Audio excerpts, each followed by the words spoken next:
Olá, tudo bem? Vamos hoje conversar um pouquinho sobre o relacionamento interpessoal, que deve ser sempre uma das principais preocupações de qualquer gestor ou gestora no exercício da sua liderança das equipes, né? E aqui está uma definição do relacionamento interpessoal. E reparem que nessa definição está falando que o relacionamento não é só com os outros, é consigo mesmo. Por quê? Quando o indivíduo não está bem consigo mesmo, quando tem muitos problemas, muitos dramas, muitas questões mal resolvidas, ele tende também a não se relacionar bem com outras pessoas. Então, o esforço para um bom relacionamento interpessoal deve começar internamente com cada pessoa buscando se compreender, se equilibrar melhor, né? E a qualidade de relacionamento depende também de interações que não são apenas questões racionais, não dependem apenas de aspectos, de nuances que cada um possa é, racionalizar, imaginar, ter consciência. Mas olha, sentimentos, emoções, tudo isso aí, muitas vezes de forma subjacente, de forma inconsciente, vão influenciar o relacionamento interpessoal. Por isso que se trata de algo que tem sim uma certa complexidade, não complexidade teórica, mas complexidade na prática para a gente ajudar a gerenciar, né? E sabemos que qualquer equipe, se não houver um bom relacionamento interpessoal, não vai ter produtividade. E não só a produtividade, mas o bem-estar individual, como está aqui. Então, quando você trabalha no lugar que você não se relaciona bem com outras pessoas, com as quais você convive diariamente, obviamente a sua qualidade de vida no trabalho, a sua saúde psicológica ficam comprometidas. E a gente deve, então, investir no bom relacionamento para o bem de cada membro das nossas equipes e também para o bem da produtividade, tá certo? E sabemos também que o alto desempenho, que é algo que hoje em qualquer tipo de organização, seja pública, privada, no terceiro setor, seja uma escola, seja uma indústria, seja qualquer organização, precisa ter um bom desempenho, né? E o bom relacionamento interpessoal, ele vai nos trazer a geração da chamada sinergia. O que que é sinergia? Sinergia é a força que se manifesta em uma equipe de alto desempenho, uma equipe bem integrada, e que faz com que a contribuição global daquela equipe seja maior do que a simples soma da parte. Então, a sinergia consiste nisso, né? Em potencializar a contribuição de cada indivíduo. Nas escolas, a gente vê que é um assunto realmente da maior importância, dada a complexidade de uma escola, da organização escolar. Como eu falei, o relacionamento interpessoal, ele é necessário que seja cuidado em todo tipo de organização. Mas nas escolas, pela complexidade, é um espaço multicultural. A diversidade está muito presente ali. Ah, as relações de trabalho não são tão estabelecidas como, por exemplo, numa empresa, né? Então, você tem não só os professores e os seus gestores, que na verdade, ser gestor escolar, por exemplo, é algo que não é um cargo definitivo, né? É uma função que alguém assume, mas a pessoa que assume é um educador, é uma educadora. E ela não está no mesmo nível, desculpa, não está em nível diferente de outras pessoas que ela lidera, no seguinte sentido. Quando você tem, por exemplo, uma empresa, você tem alguém que é contratado, por exemplo, para ser gerente de vendas. Ele é gerente de vendas e vai ser assim até o dia que ele sair de lá. Se ele era vendedor antes, ele agora passou para um novo patamar, subiu um novo degrau na hierarquia. E ali ficará, numa diferença realmente muito clara, hierarquicamente falando, em relação aos vendedores. Já na escola, não. Alguém, quando é designado diretor, diretora, não será para a vida inteira. Não é algo para a vida inteira. Continua sendo professor, professora, né? Educador, educadora. Então, isso tem sim uma complexidade. E, por outro lado, a convivência na escola, ela é muito intensa. É muito intensa. E a gente precisa, então, investir mais do que qualquer outro tipo de organização num bom relacionamento interpessoal. Agora, a boa vontade não é suficiente. A gente também precisa aperfeiçoar os processos de trabalho. Muitas vezes os conflitos que acontecem entre as pessoas não são decorrentes de má vontade, de despreparo ou de qualquer coisa assim do nível pessoal, mas podem ocorrer conflitos porque os processos de trabalho não são bem definidos, as regras, as normas não estão claramente explicitadas. Então, o bom gestor, a boa gestora tem que trabalhar também nessa linha, nessa direção, de acertar melhor a distribuição das tarefas, o planejamento, as regras do jogo, ter equidade, ter clareza nisso para que tenhamos um bom relacionamento interpessoal, né? Agora, uma coisa que também que nós temos que ter em mente. É muito fácil culpar os outros pelos nossos problemas de relacionamento. A outra é muito difícil, fulano é complicado, fulana é isso e tal, Beltrano. Mas nós temos que olhar, antes de mais nada, para nós mesmos. E tem mais uma coisa, tem pessoas difíceis? Tem. A gente consegue controlar a personalidade, o temperamento das pessoas? Não. Então, a gente precisa exercer influência sobre essas pessoas e aprender a lidar melhor com elas. E lembrando isso aqui que está escrito nesse slide, não somos perfeitos. Quem é perfeito? Você conhece alguém perfeito? Eu não conheço, não. Eu falo brincando, né? Que a única forma de perfeição humana que eu conheço é o perfeito idiota, porque eu conheço pessoas que são perfeitas idiotas. Claro que é uma brincadeira, né? Mas olha só, então a gente precisa aprender a conviver com os defeitos dos outros para que eles também possam conviver com os nossos defeitos, não é verdade? E tem uma fábula que diz que na era glacial os animais eles estavam ficando todos bem juntinhos dos outros para poder, obviamente, o corpo de um aquecer o corpo do outro, né? Então cada um entrava lá na sua cova, na sua toca e ficavam todos grudadinhos para poder gerar um pouco de calor. Porém, o porco-espinho estava com problema. Quando eles se aproximavam, um espetava o outro, um espetava o outro. E aí ele fala assim: não, vamos nos afastar, porque isso aí é algo que não dá. Esse cara aí é muito difícil, esse cara é cheio de espinho, tá me machucando. E se afastaram. Só que quando se afastaram, eles perceberam que não dava para ficar longe um do outro. Por quê?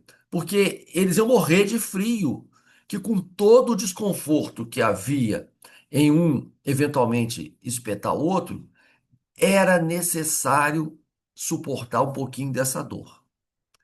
E também, obviamente, que eles deveriam procurar aprender a espetar menos, né? Então vamos lá, vamos ver se a gente consegue se ajustar um pouquinho, mas ai, ai, ai, tem hora que espeta. Gente, assim somos nós com outras pessoas. Nós espetamos, somos espetados. Temos que espetar menos, procurar nos ajustar para sermos, para nos machucarmos menos e machucar menos outras pessoas. Mas sempre haverá algum grau de desconforto. Porém, não dá para abrir mão do relacionamento com os outros, né? A gente precisa aprender a conviver com os outros, apesar disso. E o bom relacionamento, ele vai precisar de quê? Primeiro, de você se autoconhecer. Então, muitas vezes, a gente só olha o defeito do outro. Mas será que a gente não está precisando fazer uma terapia? A gente está precisando refletir sobre a nossa vida, meditar, fazer alguma coisa para se conhecer melhor? E aí, a gente se controlar melhor, claro. E empatia, colocar-se no lugar do outro. Porque as opiniões são diversas, as ideias são diferentes, cada um tem sua personalidade, os objetivos, claro que o objetivo global ele precisa ser o mesmo na organização, mas os objetivos também pessoais são distintos, a gente precisa aprender a conviver com isso, né? E é interessante também a gente saber que quanto mais diversa é uma equipe, mais produtiva ela tende a ser.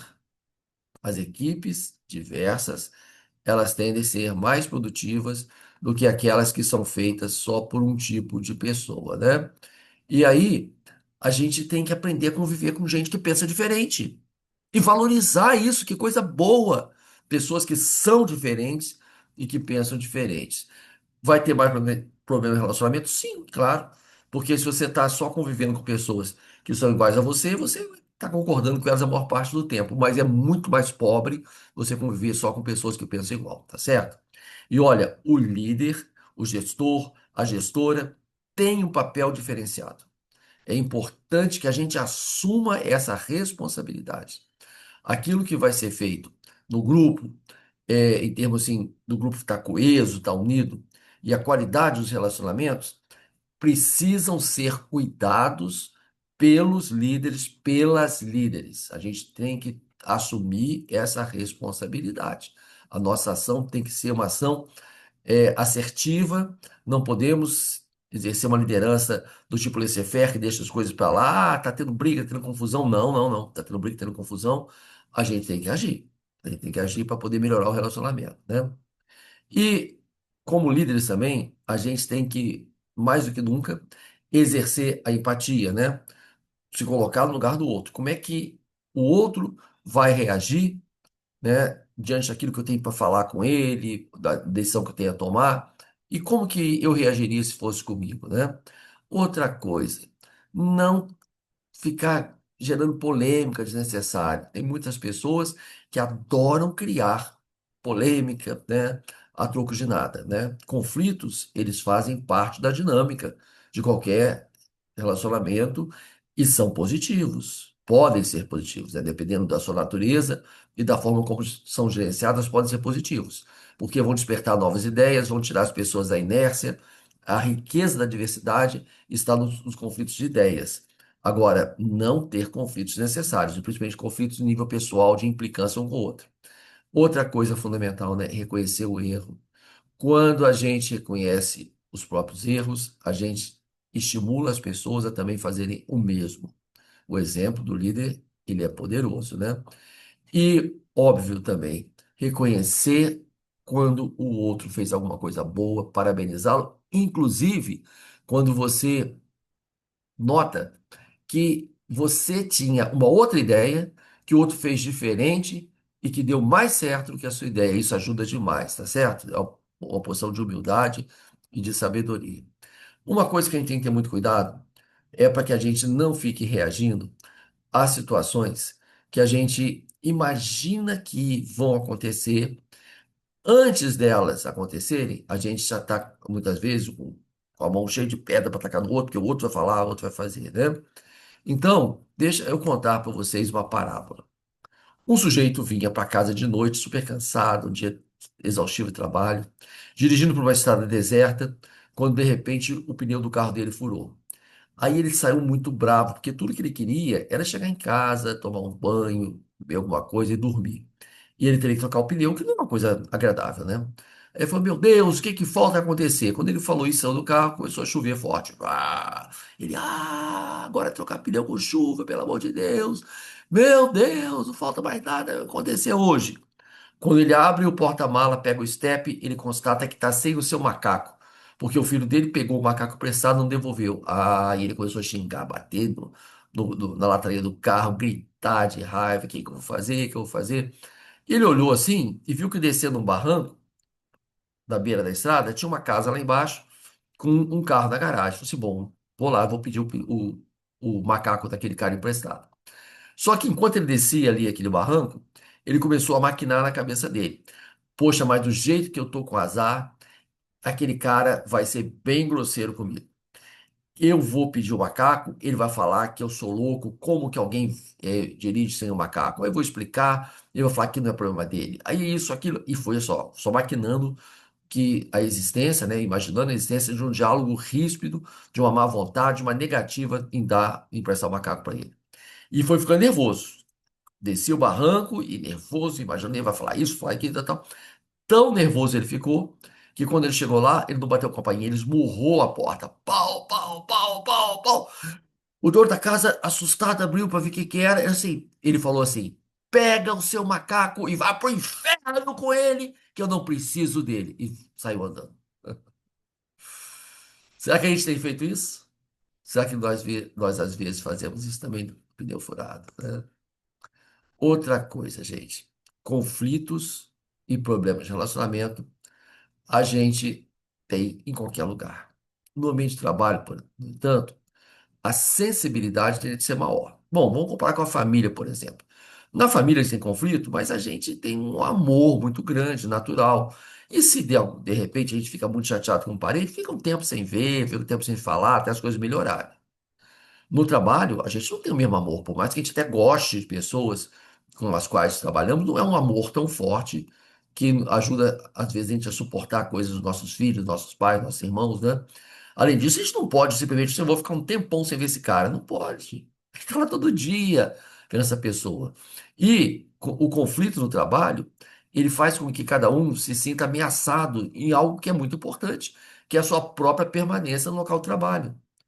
Então, é muito importante, gente, gestores, gestoras, temos que cuidar do bom relacionamento interpessoal nas nossas equipes, principalmente nos dias de hoje, onde a comunicação digital, as redes sociais, elas são, por um lado, claro, coisa muito boa, mas são assim um problema potencial enorme. As pessoas muitas vezes fazem postagens sem noção. A internet muitas vezes é um espaço de retaliações, de coisas absurdas, de agressividade, e nós não podemos permitir que isso aconteça. Trabalhar para que tenhamos sempre muita responsabilidade e muito cuidado naquilo que nós postamos nas redes sociais, especialmente as redes sociais vinculadas ao nosso trabalho, tá bom? Um abraço para vocês, tudo de bom. Espero que tenham gostado dessa videoaula.